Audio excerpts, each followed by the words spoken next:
Top quality और consistent performance के लिए सिर्फ सिल्वर पंप नाम याद रखना।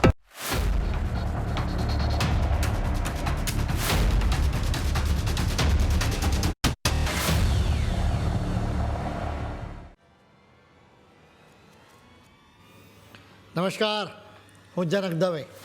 ફૂલ સ્ટોપ ન્યૂઝ એનાલિસિસ પ્રોગ્રામમાં આપનું સ્વાગત છે.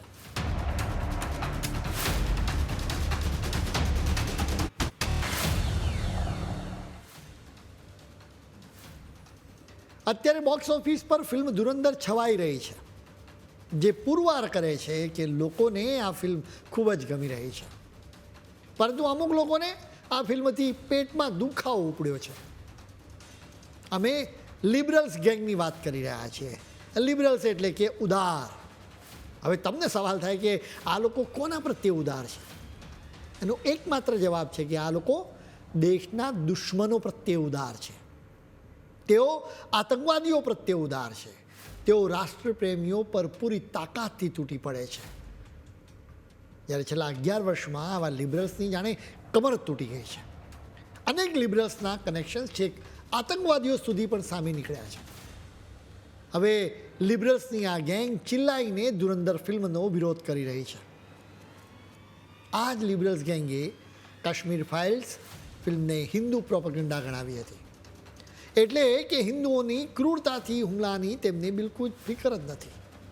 આ જ ગેંગે ઉરીનો પણ વિરોધ કર્યો હતો. ધ કેરળ સ્ટોરી ફિલ્મ જોઈને કહ્યું હતું કે આ તો ઇસ્લામોફોબિયા છે.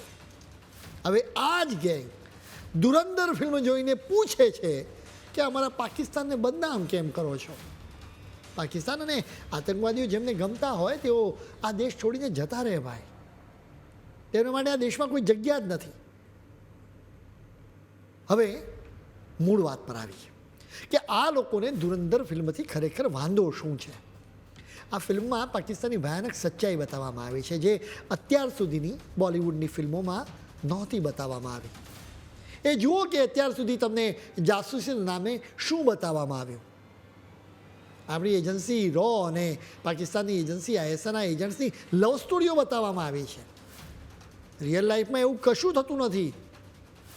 ISIને સારી બતાવવા માટે જ ફિલ્મી પડદા પર પઠાણ અને ટાઈગરને રજૂ કરવામાં આવતી હોવાનો આરોપ મૂકવામાં આવે છે. બોલિવૂડે પઠાણ અને ટાઈગરથી જે નેરેટિવ રચ્યું હતું એના પર ધુરંધર હવે બુલડોઝર ફેરવી રહી છે. પાકિસ્તાનની કુખ્યાત એજન્સી ISIના એજન્ટ્સ અને અધિકારીઓ કંઈ ગ્લેમરસ નથી, પરંતુ અત્યંત ઘાતકી છે. તેમનામાં માનવતાનું એક ટીપું પણ નથી હોતું. આ ફિલ્મોમાં ISIની આવી જ વાસ્તવિકતા બતાવવામાં આવી છે. ભારતના એજન્ટ્સને કેટલી ક્રૂરતાથી મારવામાં આવે છે દ્રશ્યોથી ભારતીયોને સમજાઈ ગયું છે કે લિબરલ્સની આ ગેંગ અત્યાર સુધી ખોટી જ વાતો ફેલાવતું હતું. પાકિસ્તાન અને ISIની વરવી વાસ્તવિકતા બતાવવામાં આવે એટલે આ ગેંગ્સ તરફથી બે જ નામ આપવામાં આવે. એક તો છે ઇસ્લામોફોબિયા અને બીજો શબ્દ છે હાઇપર નેશનલિસ્ટ. પાકિસ્તાન ISI અને આતંકવાદીઓ વિશે વાત કરવામાં આવે ત્યારે લિબરલ ગેંગ્સ ઇસ્લામોફોબિયા કહીને એક રીતે ઇસ્લામ ધર્મનું જ અપમાન કરે છે. આ લિબરલ ગેંગ્સના સભ્યો કોફી હાઉસમાં બેસીને વિશ્વ શાંતિના વ્યાખ્યાનો આપતા રહે છે. તેઓ ઇસ્લામોફોબિયાના નામે રાષ્ટ્રપ્રેમીઓને ચૂપ કરાવવા માંગે છે.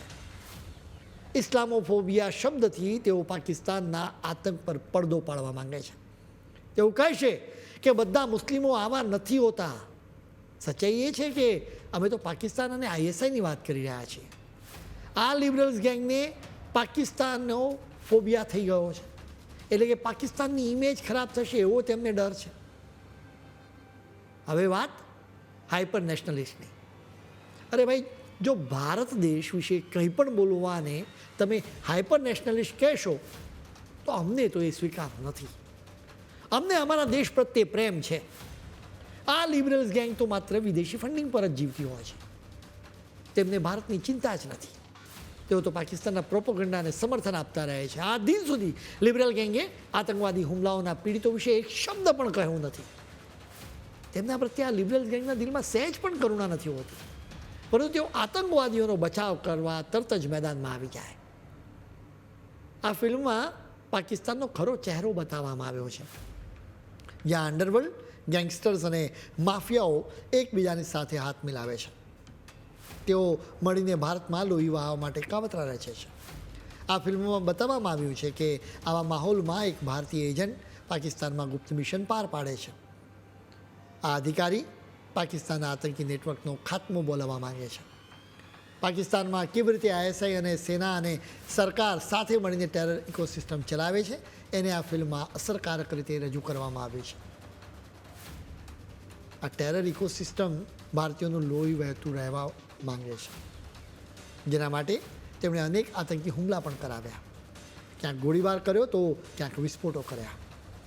IC-814 કંદહાર અપહરણ અને સંસદ પરના હુમલાથી લઈને 26/11 મુંબઈ હુમલા સુધી પાકિસ્તાની કાવતરાના લીધે હજારો ભારતીયોએ જીવ ગુમાવ્યા છે.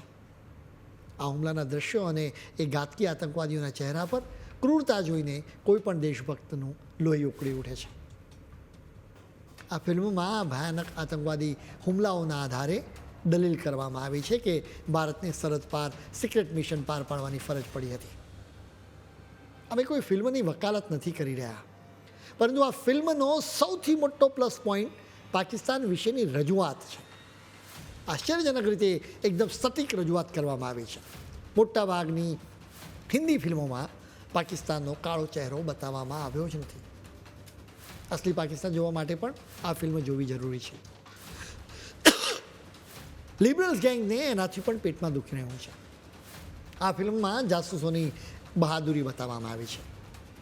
વાસ્તવિક જિંદગીમાં જાસૂસો કંઈ સિક્સ પેક એપ બતાવતા નથી. તેઓ બીચ પર ડાન્સ કરતા નથી. તેઓ તો સતત મોતનો સામનો કરતા હોય છે. દુશ્મનોનો ખાત્મો બોલાવવા માટે તેઓ દુશ્મનની વચ્ચે ભળી પણ જાય. જો ખરી ઓળખ પુરવાર થઈ જાય તો તેમના પર આભ તૂટી પડે. એ પછી જે અત્યાચારો સહન કરવા પડે એની કલ્પના પણ કરવી મુશ્કેલ છે. આ ફિલ્મોમાં ભારતના એજન્ટને કઈ હદે ટોર્ચર કરવામાં આવે છે એ બતાવવામાં આવ્યું છે. આ ફિલ્મ દ્વારા મેસેજ આપવામાં આવ્યો છે કે પાકિસ્તાન તો બીજા નંબરનો દુશ્મન છે. નંબર 1 દુશ્મન તો આપણા દેશમાં બેઠેલા કેટલાક ગદ્દારો છે. આ જ ગદ્દારોને અત્યારે ધુરંધર ફિલ્મની સામે વાંધો છે. આ લોકો કહે છે કે પાકિસ્તાન પ્રત્યે આટલી નફરત ન ફેલાવો. તમે પાકિસ્તાનની ફિલ્મ જોઈ લો, એમાં ભારતની વિરુદ્ધ કેટલું ઝેર છે એ પણ જુઓ. આ લિબરલ ગેંગ ખૂબ જ ઝેરી છે. તેમને દેશભક્તિથી એલર્જી છે. તેમને વંદે માતરમ અને તિરંગાથી પણ એલર્જી છે. ભારત માતા કી જયના નારાથી તેમના કાન દુખવા લાગે છે. જોકે કોઈ આતંકવાદી અલ્લાહુ અકબર કહીને નિર્દોષ હિન્દુને ગોળી મારે તો આ લિબરલ્સ ગેંગ તેનો બચાવ કરવા લાગે છે. તેઓ કહે છે કે ખરેખર તો આતંકવાદી પીડિત હતો. એમ પણ કહે છે કે એવા સંજોગો ઊભા થયા કે તે આતંકવાદી બન્યો. કલમ 370 નાબૂદ થઈ હતી ત્યારે આ જ લોકો કહેતા હતા કે કાશ્મીર બરબાદ થઈ જશે. એ પછી નાગરિકતા સુધારા કાયદો આવ્યો તો તેઓ ખોટો પ્રચાર કરવા લાગ્યા કે મુસલમાનોની નાગરિકતા છીનવાઈ જશે. હવે જ્યારે એક ફિલ્મે પાકિસ્તાનની પોલ ખોલી તો આ લિબરલ્સ અકળાઈ ગયા છે. સ્થિતિ એકદમ સ્પષ્ટ છે. ભારત જેટલું મજબૂત થશે આ લોકો એટલા જ અકળાશે, કેમ કે તેમના ખરા બોસ દિલ્હીમાં નહીં પરંતુ ઇસ્લામાબાદ કે બીજિંગ કે પછી વોશિંગ્ટનમાં બેઠા હોય છે. ત્યાં જ તેમને રૂપિયા મળે છે. એટલા માટે જ એજન્ડા પણ ત્યાંથી જ નક્કી થાય છે. ધુરંધર કોઈ ફિલ્મ નથી, બલકે લિબરલ્સ ગેંગના ગાલે એક સણસણતો તમાચો છે, જેમણે વર્ષોથી ભારતને નબળું બતાવવાનો કોન્ટ્રાક્ટ લીધો હતો. આ નવું ભારત છે. હવે ભારતને પોતાના નાયકોની પસંદગી કરવાની ફાવટ આવી ગઈ છે. જે લોકોને પાકિસ્તાનમાં શાંતિ લાગતી હોય, આતંકવાદીઓ શાંતિ દૂત લાગતા હોય, એવા ગદ્દારો માટે આપણા દેશમાં કોઈ જ સ્થાન નથી. તેઓ પાકિસ્તાન કે બાંગ્લાદેશ જઈ શકે છે. એક સમય એવો પણ આવશે જ્યારે આપણા દેશના લોકો જ આવી લિબરલ્સ ગેંગનો દેશ નિકાલ કરશે. અમે કોઈને ઉશ્કેરતા નથી, પરંતુ દેશના હિતોની સાથે સમાધાન અમને પરવડી ન શકે. દેશના લોકો અને હિતોની સાથે કોઈ જ સમાધાન નહીં કરવાનું.